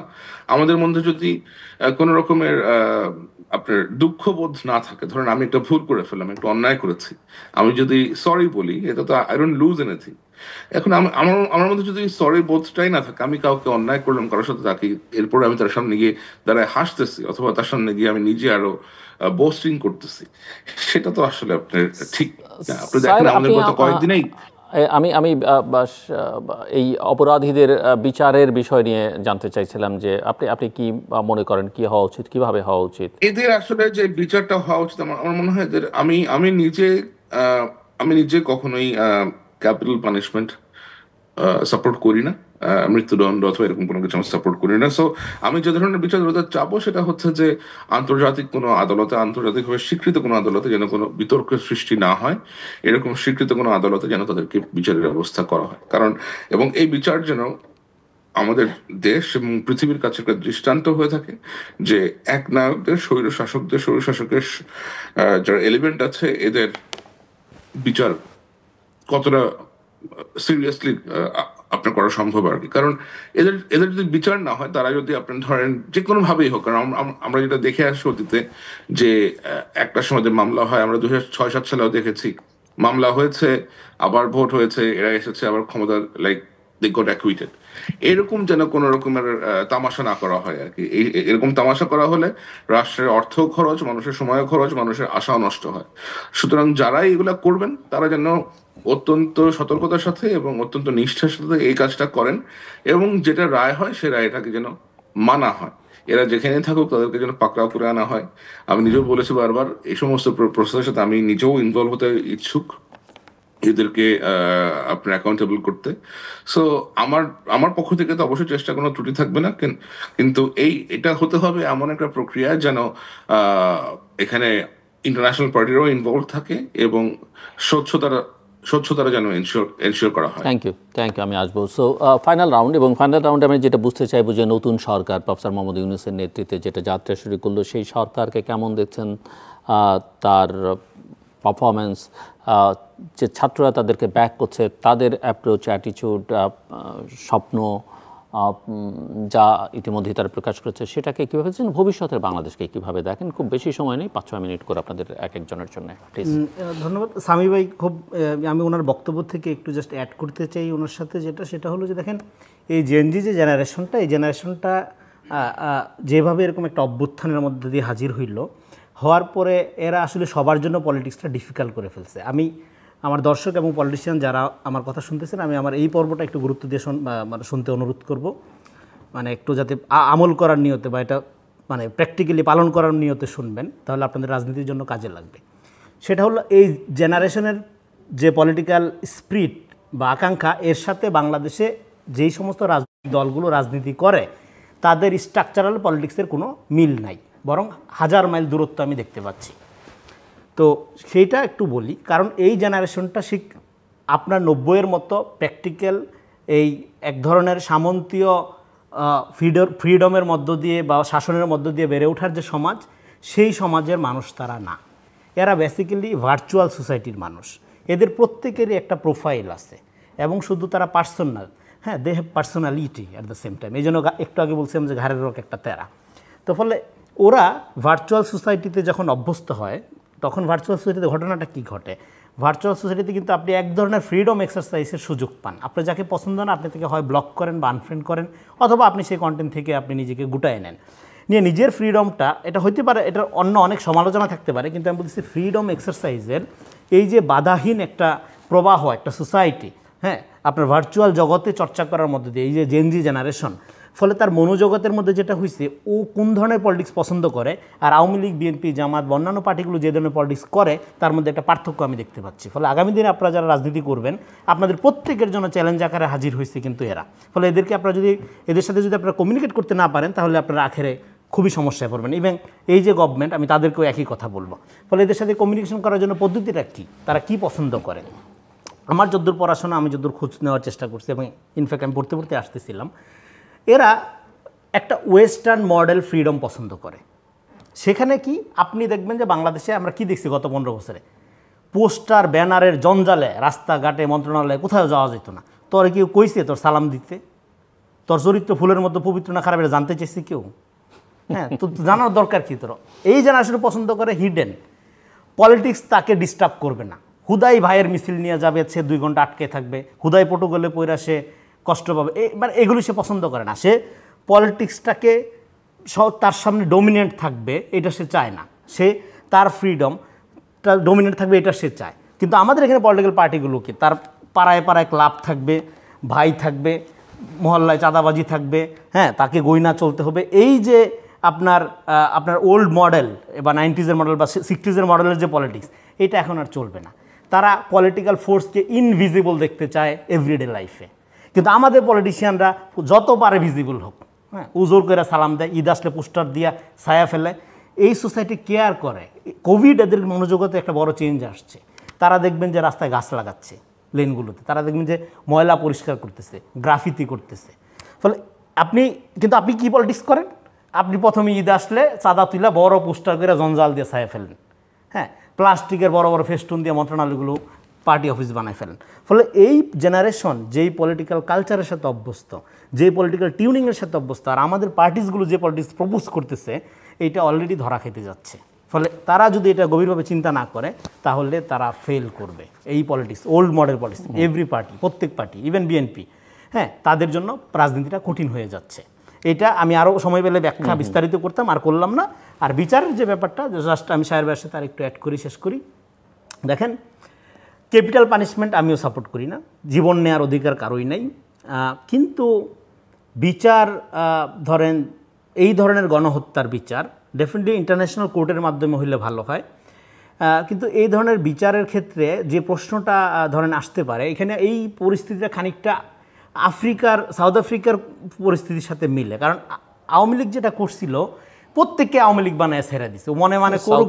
আবার অন্য পার্থক্য আছে, ট্রুথ এন্ড রিকনসিলিয়েশনের উদাহরণ আছে, যেটা শেখ হাসিনাকে বহুবার বলা হয়েছে তার আমলে, যে আপনি আসেন। আমিও মনে হয় এটা কোথাও লিখছিলাম বা বলছিলাম যে সেই পথে তিনি হাঁটেন। যেহেতু সবাই আওয়ামী লীগ করছে এবং কেউ করে না এখন দাবি করবে, তো বলে সবাই কনফিউজ করুক যে ভাই আমি ছোটোখাটো এই অপরাধ করছি, আমি বুঝি নাই, প্রেশারে কনফিউজ করার মধ্যে দিয়ে একটা রিকনসিলিয়েশন লাগবে, হ্যাঁ, ট্রুথফুল একটা লাগবে। এর মধ্যে দিয়ে সামাজিক হারমোনি যেটা নষ্ট করছে আওয়ামী লীগ, এটা তো একদিনে উদ্ধার হবে না, হ্যাঁ, এইটা করুক। তারপরে যারা ফৌজদারি অপরাধ করছে, ডেফিনেটলি তাদের আপনার আইনানুগ ব্যবস্থা। কিন্তু ফৌজদারি অপরাধের সাথে জড়িত লোকের সংখ্যা হয়তো আপনি এটা ধরেন লাখ লাখ পাবেন, আপনি হয়তো হাজার হাজার পাবেন, কিন্তু সে পলিটিক্যালি মানে বা করাপশনের দিক থেকে সে জড়াইছে তো লাখ লাখ লোককে বা কোটি কোটি লোককে।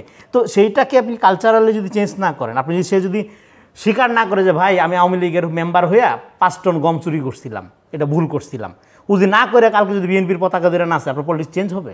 তো ফলে আমি মনে করি আমাদের সামাজিক মানে সিভিল সোসাইটি তো ওই অর্থে নাই, নতুন করে যদি গঠন হওয়ার সুযোগ হয় নতুন স্বাধীনতার পরিবেশে, তাদের এখন একটা দাবি তোলা উচিত। হ্যাঁ, সাহেব এটা ঠিকই বলছে যে আওয়ামী লীগের রাজনৈতিক নেতাকর্মীরা হাসিনার দ্বারা প্রতারণার শিকার হয়েছে। হাসিনাদেরকে ফালায় মৃত্যুর মুখে, গণহত্যার মুখে ঠেলে দিয়ে সে পালাইছে। তো ফলে আমরা তো তাদেরকে গণহত্যার মুখে রাখতে পারি না। আমরা অবশ্যই এরকম একটা ট্রুথ অ্যান্ড রিকনসিলিয়েশন একটা কাউন্সিলের মতো হোক, তার মধ্যে দিয়ে সবাই কম বেশি যে যেরকম অপরাধ করছে এগুলো তারা বলুক, হ্যাঁ, আর যারা ফৌজদারি অপরাধ করছে তাদের মামলা এবং পলিটিক্যাল ক্রিমিনালস যারা, তাদেরকে আমরা অবশ্যই international court, including Sheikh Hasina. এবং আমি এই নতুন সরকারের কথা যেটা বললেন, আমি সবাইকে অ্যাড্রেস করব না। আসলে এই ধরনের অভ্যুত্থানের পরে ছাত্র জনতা, নানা শ্রেণী পেশার মানুষ কে ক্ষতিগ্রস্ত হয় না এখানে? হ্যাঁ, BMW হোল্ডার, এলিট ক্লাস থেকে শুরু করে রিক্সা চালক, আপনার এই যে আমার সবচেয়ে আমি এতদিন টকশোতে আসি না, ভালো হয়েছে, কারণ আমি এগুলি কেমনে বলবো, মানে এগুলো বলার মতো তো অবস্থা থাকে না। হ্যাঁ, আমার খালি বারবার মনে হয় ওই চিটাগাং রোডের ওই হকার ছেলেটার কথা, বাচ্চা ছেলে, হ্যাঁ, বাবা মা কাজ করে, একটা বোন ঘরে তালা মারে রেখে এসে সে চকলেট বিক্রি করে রাস্তায়, তাকে গুলি করে মারা হয়েছে। হ্যাঁ, তার বাবা লাশটা খুলে দেখে যে রাস্তার পাশে ঝুঁকির মধ্যে পড়ে আসছে, হ্যাঁ, বৃষ্টি কাদার মধ্যে। তো এইরকম একটা অভ্যুত্থানের পরে এইরকম ক্যাবিনেটকে আমরা স্বাগত জানাইছি, কষ্ট কইরা, মনে অনেক দুঃখ নিয়ে স্বাগত জানাইছি। বাট এইরকম ক্যাবিনেট আসলেই হতাশাজনক, এবং এই ক্যাবিনেটের বৈচিত্র্য খুবই অভাব। এনজিও থেকে অনেক লোক আসছে, এবং আইনজীবী এতজন না হইলেও হইতো, বা আইন ব্যাকগ্রাউন্ডে এতজন না হইলেও হইতো, এবং 15 বছরে যাদের কোনো খোঁজখবর ছিল না, ওই অর্থে কেউ হয়তো এই আন্দোলনের মধ্যে 10 মিনিট 1 ঘন্টার পারফরমেন্স করছে, পারফরমেন্স মানে হাজির হয়েছে, সরি আমি পারফরমেন্স না বলি, তো তার ভিত্তিতে এরকম মানে এরকম একটা অভ্যুত্থানের পরে জায়গা পাওয়া, বরং আমি মনে করি যে কোনো গভর্নমেন্ট যারা ফর্ম করবে, অতীত পর আগামীতেও যারা করবে, তাদের উচিত হলো যে লোকগুলো ক্ষমতা নিতে চায় না তাদেরকে টাইম না হাতে পায়ে ধরে ক্ষমতা দেওয়া। যারা ক্ষমতা নেওয়ার জন্য রেডি এবং দাবি করে যে ভাই আমি কিন্তু এত অবদান রাখছি, যেমন আমাদেরকে অনেকে বলার চেষ্টা, আমরা কোনো অবদান রাখি না, যারা অবদান রাখছি আন্দোলনের এরা কেউ বেঁচে নাই। আমরা যারা বেঁচে আছি আমরা প্রত্যেকেই অপরাধী, আমরা কম অবদান রাখছি। ফলে যারা এই বিপ্লবের অবদান রাখছে বলে দাবি করবে, প্রথম হলে এদের বর্জন করতে হবে, এরা কালপিট, এরা এই রেভলিউশনারি স্পিরিটের বিরুদ্ধের লোক। হ্যাঁ, আমার কথা হয়তো শুনতে অনেকের খারাপ লাগবে, অ্যাগ্রেসিভ মনে হবে, কিন্তু আপনার বুঝতে হবে যে 15টা বছর আমরা একটা তৃতীয় শ্রেণীর পশুর জীবনযাপন করছি। আমাদের কোনো হিউম্যান ডিগনিটি ছিল না, কোনো মানুষের মর্যাদা ছিল না, এবং কথা তো বলতে পারি না, যাই হোক। ফলে এইরকম একটা অভ্যুত্থানের পরে এই ক্যাবিনেটকে আমরা স্বাগত জানাই, আমরা সাফল্য কামনা করি, কিন্তু এটা আশাব্যঞ্জক না, এইটা ঠিক স্যাটিসফ্যাক্টরি না, এটা বলতে আমার কোনো আপত্তি নেই। আমার অনেক প্রিয় মানুষ আছে, অনেক পছন্দের মানুষ আছে, আমি তাদেরকে এখনই সমালোচনার দৃষ্টিতে দেখতে চাই না, আমি তাদেরকে সময় দিতে চাই। তারা দ্রুতই প্রতিনিয়তই এই অভ্যুত্থানের স্পিরিটের দিকে ফেরার চেষ্টা করবে। হয়তো অনেক সীমাবদ্ধতা ইন্টারনালি থাকবে, ডিপ স্টেটের অনেক পলিটিক্স থাকবে, সেগুলোকে ওভারকাম করে এই অভ্যুত্থানের স্পিরিটের মধ্যে তারা ফেরার জন্য ফাইট করবে। কারণ এখানে যারা আছে সবাই এই ক্ষমতা, এই প্রেস্টিজ, এই প্রাইড ডিজার্ভ করে না, এটা তাদের মনে রাখতে হবে। এটা আর বিচারের ব্যাপারটা অতি দ্রুত আমি বলবো, ওই যেটা বললাম, এবং ট্রুথ অ্যান্ড রিকনসিলিয়েশন এটা সম্ভব হবে না।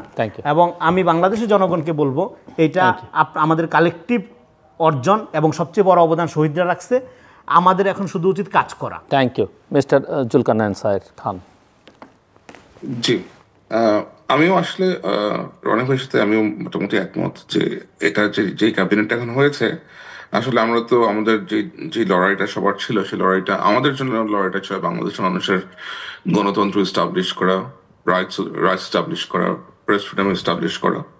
সো এখানে আসলে অনেকের কাছ থেকে মতামত নেওয়া যেত, বাট মতামত হয়তো নেওয়া হয়নি, ওনারা হয়তো প্রয়োজন বোধ করেননি, কারণটাও সেটা লাইক হয়তো ওনারাই বেশ ভালো বলতে পারবেন। বাট এখন যেটা হয়েছে, যেহেতু ডক্টর ইউনূস মোহাম্মদ একজন সম্মানিত মানুষ, এটার প্রধান উপদেষ্টা হিসেবে আছেন, আমার মনে হয় উনি ঠিক কাজটাই করবেন। বাট মতামত নেওয়া উচিত বিভিন্ন শ্রেণীর বিভিন্ন পেশার মানুষের কাছ থেকে, যে এরকম একটা গুরুত্বপূর্ণ ক্যাবিনেটে কাকে রাখা প্রয়োজন, কিন্তু কোন ধরনের পোর্টফোলিওর মানুষকে রাখা প্রয়োজন এবং কোন ধরনের মানুষকে রাখা উচিত না। ধরেন বিতর্কিত কাউকেই এখানে হয়তো ইনক্লুড করা উচিত হয়নি আর কি। আর কেমন বাংলাদেশ দেখতে চাই, এমন বাংলাদেশ দেখতে চাই যে বাংলাদেশ কারো মুখাপেক্ষী হয় না। মুখাপেক্ষী হয় না ইন এ সেন্স যে আমাদের দেশ 1971 সালে স্বাধীনতা লাভ করেছে, আমাদের এখন পর্যন্ত একটা প্রতিরক্ষা নীতি নাই, আমাদের কোনো ডিফেন্স পলিসি নাই। এই ডিফেন্স পলিসি কেন নাই, এটার প্রশ্ন হয়তো যারা বিশেষজ্ঞ আছেন তারাই ভালো বলতে পারবেন কেন আমাদের ডিফেন্স পলিসি নাই। এবং আমরা কারো মুখাপেক্ষী হতে চাই না ইন দ্যাট সেন্স যে আমি চাই না যে ওই যে শেখ হাসিনার আমলে ডিফেন্স গোল 2030 যেটা করা হয়েছিল, সেটাকে আপনি সরি শেখ হাসিনার আমলে ডিফেন্সের জন্য একটা পলিসি, মানে প্রতিরক্ষা লক্ষ্য অবশ্য প্রবাবলি 2030 এরকম কিছু একটা করা হয়েছিল না, ওটা হচ্ছে ফোর্সেস গোল, রাইট, ফোর্সেস গোল 2030 করা হয়েছে। বাট ডিফেন্স পলিসি হিসেবে একটা দেশে যেটা থাকে ওরকম কোন ডিফেন্স পলিসি আমি দেখিনি বাংলাদেশে।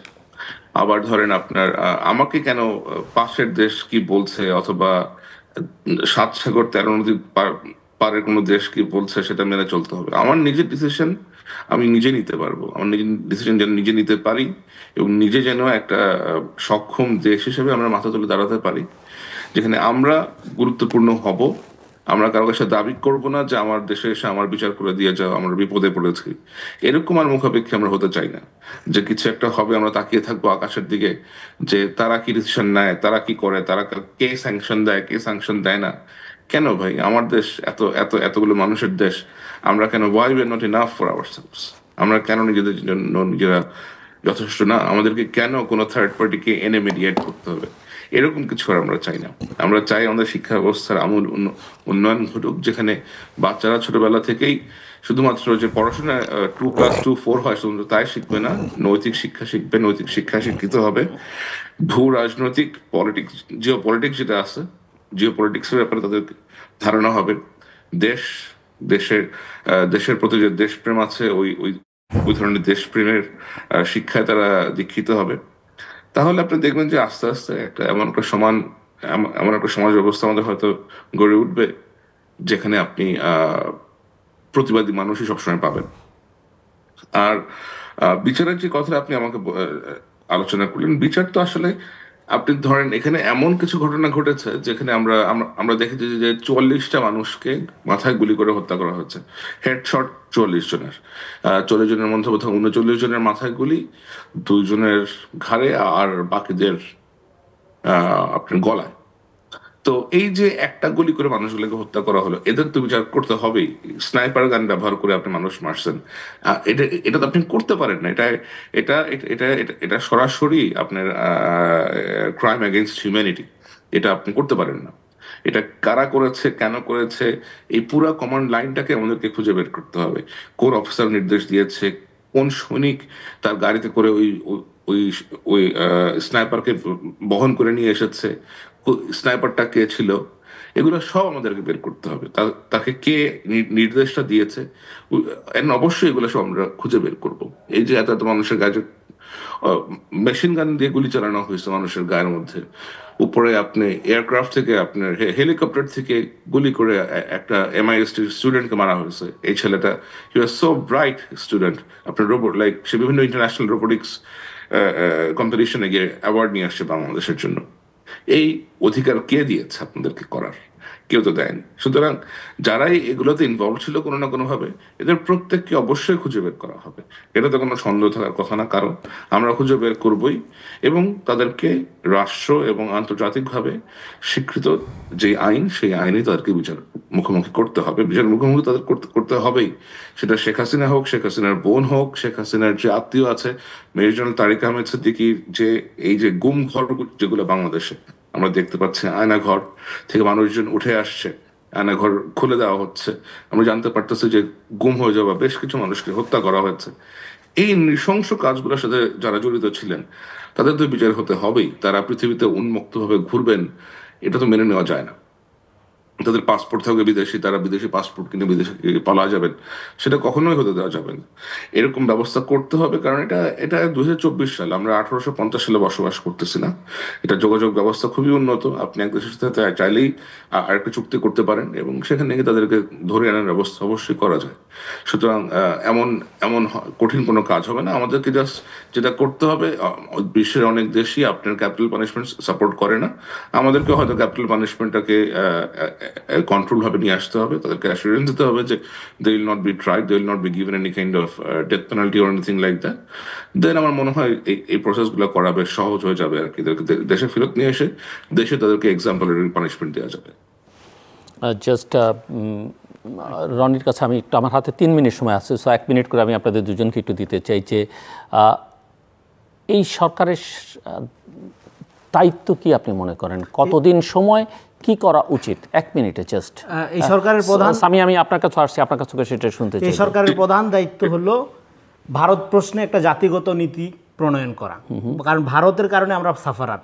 শেখ হাসিনা যে কনফিডেন্সটা পাইছে, এই কনফিডেন্স ইনসাইড না, তার পলিটিক্স তো ছিলই না। হ্যাঁ, 14 পরের থেকে তো তার পলিটিক্স নেই। সে পাগলা ঘোড়ার উপরে উঠে বসে রয়েছে। তো ফলে এই যে কনফিডেন্সটা যোগাইছে ইন্ডিয়া, এবং সেই ইন্ডিয়া যে এখনও যে ডিস্টার্বটা করতেছে, এটা ওপেন সিক্রেট। এবং এই যে গুলি করে মানুষগুলো মারছে, আমি বিশ্বাস করি না আওয়ামী লীগ আর মানুষ হইলে তো আলাদা হয়ে যায়, মানুষ আর আওয়ামী লীগ এক হয় না। তো কিন্তু কোনো আওয়ামী লীগের মানুষও বাচ্চা ছেলের গায়ে গুলি করতে পারে না। আমরা কিছু ভিডিও দেখছি, আমি প্রুফ জানি না, আমি এগুলো এই জন্য মিডিয়াতে বলতে চাচ্ছি না যে এগুলো বাইরের দেশের লোকই করছে, আনটিল এটা প্রুফ হওয়ার আগ পর্যন্ত। কিন্তু আমার মনে হয় কোনো আওয়ামী লীগ মানুষও বাচ্চা ছেলের গায়ে গুলি করতে পারে না, আমার সন্দেহ আছে। ফলে ভারত প্রশ্নে আমাদের একটা জাতিগত নীতি লাগবে। এবং 1 নাম্বার, ভারত বাংলাদেশ সম্পর্ক সূচনা হবে আগে শেখ হাসিনাকে আমাদের হাতে তুলে দেওয়ার জন্য। এটা গোপালগঞ্জবাসীরও দাবি, আমরা যারা ভুক্তভোগী আমাদেরও দাবি। এইখানে ঐক্য আছে আমাদের, আমরা শেখ হাসিনাকে ফেরত চাই। এই দেশরত্নকে, এত বড় রত্ন আমরা বাইরে রাখতেছি না, তাও ভারতে রাখতেছি না, রত্নকে আমরা দেশে চাই। ওকে, সামি প্লিজ। জি, আমার মনে হয় তত্ত্বাবধায়ক সরকার এখন যারা আছে, আমাদের সর্বপ্রথম যেই কাজটা হবে সেটা হচ্ছে আমাদের ইকোনমির যে একটা ভঙ্গুর অবস্থা, এটাকে কোনোভাবে সামাল দিয়ে দেশের যে গণতন্ত্রহীনতা, মানুষজনের মধ্যে ওই বোধটা জাগ্রত করা, দ্যাট তারাই দেশের মালিক, তারাই দেশের সিদ্ধান্ত নিতে পারেন, এবং স্বল্প সময়ের মধ্যে, স্বল্প সময় যতদিন লাগে এগুলো স্ট্যাবিলাইজ করতে, একটা নির্বাচনের ক্ষেত্র তৈরি করা। এবং অবশ্যই যে রাজনৈতিক সরকারই আসবেন ক্ষমতায়, তাদের সর্বপ্রথম কাজ হবে একটা বিচার ব্যবস্থা, অথবা এনারা যাওয়ার আগে ওনারা একটা বিচার ব্যবস্থা আপনারা শুরু করে দিতে পারেন। বাট আমার কাছে মনে হয় সব থেকে বেশি গুরুত্বপূর্ণ সেটা হচ্ছে আমাদের অর্থনীতিটাকে স্টেবল করা, এবং জনগণের কাছে এটা পৌঁছে দেওয়া যে জনগণের কাছে অধিকার আছে, জনগণ তাদের অধিকার এক্সারসাইজ করতে পারেন, এবং একটা বিচারের ক্ষেত্র প্রস্তুত করা। আমার মনে হয় এরকম করে অগ্রসর হলে সকলেই আমরা বেনিফিটেড হব। অনেক অনেক ধন্যবাদ জুলকারনায়ন স্যার, খান সামি এবং রেজাউল করিম রনি আমাদের সঙ্গে আলোচনা অংশ নেবার জন্য। দর্শক, আমার অতিথিরা পেছনের দিককার চিত্রগুলো তুলে ধরেছেন, বর্তমানটা বোঝার চেষ্টা করেছেন এবং সামনে তাদের প্রত্যাশাটা ব্যক্ত করেছেন। তাদের কথার সূত্র ধরে আমি ইতিটা এইভাবে টানতে চাই যে তারা যেটা চান সেটা হচ্ছে যে এই সরকার ল অ্যান্ড অর্ডার সিচুয়েশনটা খুব দ্রুততার সঙ্গে রিস্টোর করুক, ইকোনমি আনস্টেবল সেটাকে স্টেবল করুক, এবং জনগণের যে আকাঙ্ক্ষা, যে জনগণ গত কয়েক বছর ধরে কয়েকটা টার্ম ভোট দিতে পারেনি, মানুষের ভোটাধিকারটা ফিরিয়ে দিক, এবং যত দ্রুত সম্ভব সেটা তারাই ঠিক করুক এবং বলুক। স্বাভাবিক একটা পরিস্থিতি তৈরি করে তারা একটা অবাধ, সুষ্ঠু, গ্রহণযোগ্য, অংশগ্রহণমূলক নির্বাচনের ব্যবস্থা করুক, এবং বাংলাদেশে একটা স্থায়ী নির্বাচনী ব্যবস্থা কিভাবে করা যায় সেটা নিয়েও তারা কাজ করতে পারে সকল স্টেক হোল্ডারদের সঙ্গে নিয়ে। দ্বিতীয় যেটা খুবই গুরুত্বপূর্ণ তারা মনে করেন, যেটা ভারতের প্রসঙ্গে এখানে এসে তার সঙ্গে হয়তো সেই প্রসঙ্গটা চিন্তা করলো এই আলোচনা করবে, দেশের একটা প্রতিরক্ষা নীতি থাকা দরকার, এবং প্রতিরক্ষার নীতি থাকা দরকার। সেই সঙ্গে এই প্রতিরক্ষার সঙ্গে সম্পর্কিত যেসব ফোর্সেস আছে তাদেরকে অনেক বেশি শক্তিশালী করা দরকার, আরও এম্পাওয়ার করা দরকার, এবং তাদেরকে আরও প্রফেশনাল করা দরকার। যত রকমের সুযোগ সুবিধা যা কিছু আছে আমি মনে করি সেগুলো দেয়া, এগুলোকে আরও সক্ষমতার দিকে নিয়ে যাওয়া দরকার। শুধুমাত্র দেশের অভ্যন্তরীণ রাজনৈতিক বিষয়ে কোনো সরকার তার রাজনৈতিক উদ্দেশ্যে যেন তাদেরকে ব্যবহার না করতে পারে, সেরকম একটা বিধিবিধানের মধ্যেও তাদেরকে ফেলে যদি দেওয়া যায় সেটা তাদের জন্য কল্যাণকর, দেশের জন্য কল্যাণকর। তৃতীয় যেটা আলোচনার মধ্যে এসছে যে শেখ হাসিনার নেতৃত্বে গত কয়েক বছর যারা এই দেশটাকে চৌর্যবৃত্তির সাম্রাজ্যে পরিণত করেছেন, এই দেশের নিরীহ মানুষকে হত্যা করেছেন, প্রতিপক্ষকে তারা নানাভাবে গুম করেছেন, হত্যা করেছেন, জেলে পুরেছেন, মানুষের কথা বলবার অধিকার দেননি, তাদের বিচারের আওতায় আনতে হবে। এবং সেই বিচারের আওতায় আনবার জন্য ওনারা আন্তর্জাতিক তদন্তের কথা বলছেন। দেশীয় তদন্ত সেটা বাংলাদেশের কোনো মহাপুরুষের নেতৃত্ব যদি হয় সেটার উপরে বাংলাদেশের মানুষের খুব একটা আস্থা আছে বলে আমার মনে হয় না, থাকবেও বলে মনে হয় না। এবং আন্তর্জাতিক আদালতে যদি বিচারটা নিশ্চিত করা যায় সেই বিষয়ে বাংলাদেশ সরকারকে উদ্যোগ নিতে হবে, এবং আন্তর্জাতিক নানা মহল, এখানে জুলকারনায়ন খান বলছিলেন তিনিও এখানে সহযোগিতা করতে চান। আমি বিশ্বের বহু প্রান্তে বহু মানুষ আছেন যারা গত 15 বছরে বাংলাদেশের এই স্বৈর শাসককে উৎখাত করবার জন্য কাজ করেছেন, তাদের অনেকের কাছেই নানা রকমের তথ্যপত্র আছেন এবং অনেকেই সহযোগিতা করবেন। কাজে বিচারটা আন্তর্জাতিক আদালতে হওয়া উচিত। তবে কারো যে অধিকার আছে সেই অধিকার যেন আমরা কোনোভাবেই খর্ব না করি, সেই অধিকারটা সুরক্ষা দেওয়াও একটা গণতান্ত্রিক সমাজের রাষ্ট্রের দায়িত্ব, এবং সেটা আমাদের আকাঙ্ক্ষা, সেটা যেন আমাদের মাথায় থাকে। ভারতের কাছে অনেক প্রত্যাশা, অনেক ঘৃণাও তৈরি হয়েছে, এবং সেটার একটা বড় কারণ যে ভারত একটা স্বৈরশাসককে বাংলাদেশে সহায়তা করেছে, টিকিয়ে রেখেছে, এবং তাকে এখন আতিথ্যতা দিচ্ছে। ওনাদের প্রত্যাশা যে শেখ হাসিনাকে বাংলাদেশের সঙ্গে ভারতের সম্পর্কের নতুন সূচনা অবশ্যই করতে হবে, এবং ভারতের সঙ্গে আমাদের একটা ভালো সম্পর্ক দরকার, একটা উইন উইন সিচুয়েশন দরকার। সেক্ষেত্রে শেখ হাসিনাকে তাদের ফিরিয়ে দিতে হবে বাংলাদেশের কাছে, এবং অবশ্য সেটা বাংলাদেশ সরকারকেই চাইতে হবে, সেটা আমরা দেখতে চাই।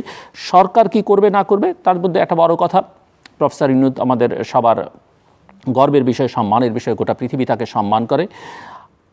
আমি শুধু অনুরোধ করবো, আমরা নাগরিক হিসেবে আমাদের তো বটেই, এই সরকারকে যারা পেছন থেকে সহায়তা দিচ্ছেন, শক্তি যোগাচ্ছেন, যে ছাত্ররা এবং প্রফেসর মোহাম্মদ ইউনূসের ক্যাবিনেটে যারা আছেন, তারা যেন কেউ এমন কোনো কাজ না করেন যাতে এই মানুষটি অসম্মানিত হন, কারণ তার সম্মানের সঙ্গে আমাদের সম্মানও জড়িত। এবং তিনি ইতিমধ্যে বয়োবৃদ্ধ মানুষ, দায়িত্বটা নিয়েছেন, সেটা আমাদেরকে, আমি বলবো যে আমাদেরকে একভাবে রক্ষা করবার একটা চেষ্টা করেছেন, কিন্তু তাকে যেন আমরা ছোট না করি, এবং সেই বিষয়ে যেন আমরা সতর্ক থাকি। এবং অবশ্যই তার সাফল্যের সঙ্গে বাংলাদেশের সাফল্য জড়িয়ে আছে। আমাদের সঙ্গে থাকবার জন্য অসংখ্য ধন্যবাদ, আপনাদের সবার জন্য শুভকামনা।